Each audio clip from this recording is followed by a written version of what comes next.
शारदा देवी को अपने बेटे रोहित की शादी की बहुत खुशी थी, लेकिन जब नीतू उनके घर बहू बनकर आई तो शारदा देवी के मन में कई सवाल उठे। नीतू का आधुनिक रहन सहन और उसके स्वतंत्र विचार शारदा देवी की पारंपरिक सोच से मेल नहीं खाते थे। शादी के कुछ दिनों बाद ही नीतू ने सुबह जल्दी उठने की जगह देर तक सोना शुरू कर दिया। शारदा देवी को यह बात बहुत खलती थी, क्योंकि उनके घर में सब लोग सुबह जल्दी उठकर पूजा पाठ करते थे।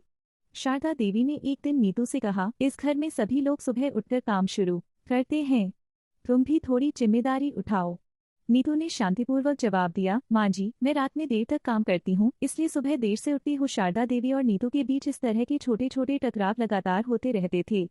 शारदा देवी को लगता था कि नीतू उनके घर की परंपराओं का आदर नहीं करती, जबकि नीतू को लगता था कि उसकी व्यक्तिगत स्वतंत्रता का सम्मान नहीं किया जा रहा है। दोनों के बीच संवाद की कमी थी, लेकिन एक दिन कुछ ऐसा हुआ जिससे उनके रिश्ते में बदलाव आया।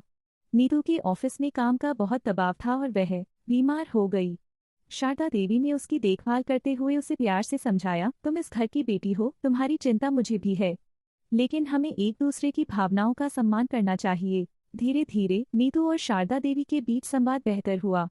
नीतू ने सास की परंपराओं का सम्मान करना शुरू किया और सास ने नीतू की आधुनिक सोच को समझने की कोशिश की। दोनों ने एक दूसरे की जिंदगी में सामंजस्य बैठाने का प्रयास किया। अब नीतू सुबह जल्दी उठकर सास के साथ पूजा में शामिल होती है और शारदा देवी नीतू को कामकाज में स्वतंत्रता देती हैं। दोनों के बीच अब प्यार और सम्मान का रिश्ता है। सास बहू का रिश्ता संघर्षों से भरा हो सकता है, लेकिन जब दोनों पक्ष एक दूसरे की भावनाओं और जरूरतों को समझते हैं तो यह रिश्ता बहुत ही खूबसूरत बन जाता है।